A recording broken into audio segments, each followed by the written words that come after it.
Put a modern human outside in Ice Age Europe with no coat, no house, and no fire. The cold does not need to attack, it just waits. First, your fingers stop working, then your thoughts slow down, then your body begins making terrible decisions while pretending everything is fine. Now, here is the strange part: ancient humans were not woolly mammoths. They had no fur, no thick hide, no built in winter armor, just soft skin, clever hands, hungry children, and a brain that constantly needed fuel. Yet they walked into frozen worlds and survived for thousands of years. So, what stopped them from becoming very intelligent ice cubes? The easy answer is fire, but fire alone would not have saved them. The real answer was stranger. Ancient humans survived the Ice Age by building a survival machine out of animal skin, fat, smoke, needles, memory, and each other. First, forget the cartoon version of Ice Age. The whole planet was not covered by one giant sheet of snow, but many regions were brutally cold, dry, windy, and open. Much of Europe became a mammoth steppe, huge grasslands where winter could feel endless. The wind had almost nothing to stop it. Trees were limited in many areas. Food moved around. Fuel could be hard to find, and the ground itself could steal heat from your body while you slept. For a naked human, this was a terrible deal. Cold is not dramatic like a predator. It does not roar, it does not chase. It simply takes heat faster than your body can replace it. And once your body loses too much heat, strength stops mattering. You can be brave and still freeze. You can be smart and still make one bad choice. That is why I said survival was not about one heroic trick. It was about controlling heat every hour of the day. The first layer was clothing, not a random fur cape, real clothing. Clothing that wrapped around the body, blocked wind, and trapped warm air close to the skin.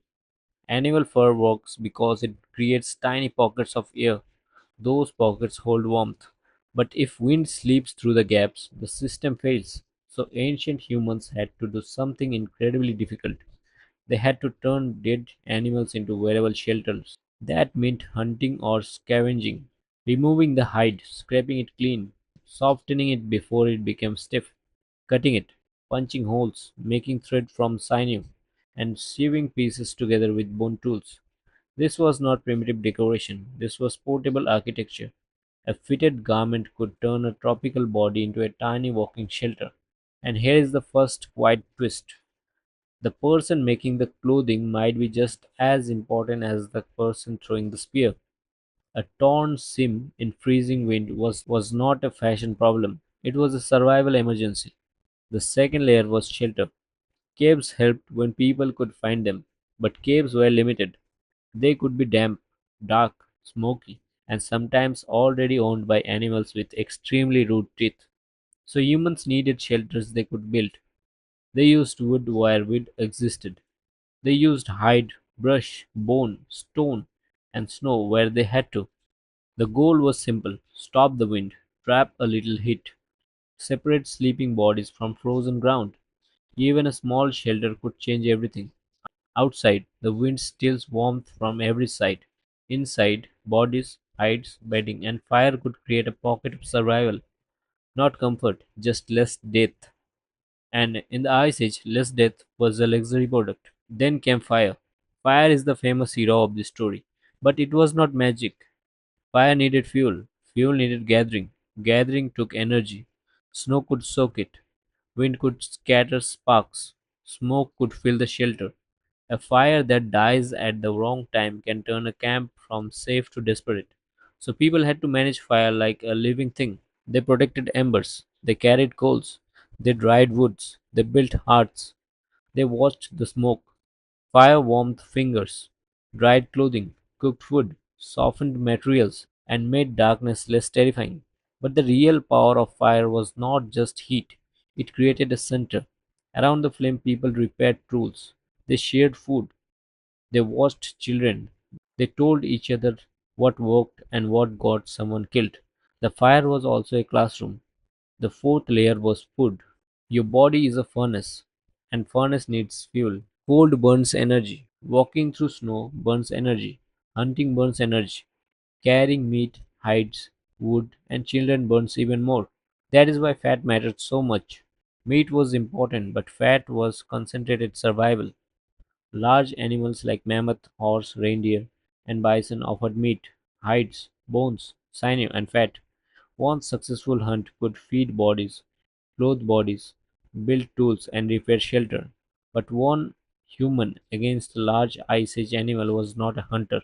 It was a snack with confidence. Success required planning, tracking, timing, weapons, terrain, and several people trusting each other under pressure. And even then, the hunt could fail. So groups shared, not because they were soft, because sharing was insurance. Today, your family finds food. Tomorrow, mine does. In a world with no supermarket, no freezer, and no refund policy, generosity could be survival technology, emotional or psychological twist. This is the part people miss. The Ice Age did not only punish weak bodies, it punished lonely bodies. Alone, you need to hunt, gather fuel, repair clothing, protect fire, watch for danger, care for children, and sleep. With the same two hands in a group, one person can sew, one can carry fuel, one can watch the fire, one can remember where the herd passed last winter, one can teach the child how to scrape a hide before that knowledge disappears. The group becomes a living survival manual, not written on paper, written across many minds. That is why an older person, an injured person, or a child still mattered. Survival was not just muscle, it was memory, it was timing, it was noticing, it was knowing which snow was dangerous, which plant still mattered, which valley blocked the wind, and which person could fix the thing that just broke. The strongest hunter could die if the quiet needle maker failed. The best fire maker could starve if the trackers failed. The cleverest child could freeze if nobody shared warmth. Ice Age survival was a network. Break enough connections and the whole system starts falling apart. That is why humans are so strange. We are physically fragile compared to many animals, but we can borrow each other's strengths. One person has sharp eyes, another has steady hands, another remembers, another comforts a scared child so the adults can keep moving. Together they become something no single human body could be: a coat, a shelter, a fire, a map, a warning system, a memory bank, a family. That may be the real reason humans survived cold places they were never supposed to survive.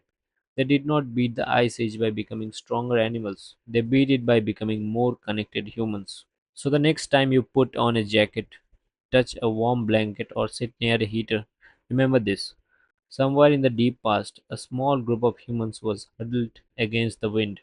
Someone fed the fire, someone stitched a seam, someone shared food they could have kept, someone held a child close through the night. And because enough people did enough small things right, the cold did not win. They are here because they stayed warm together.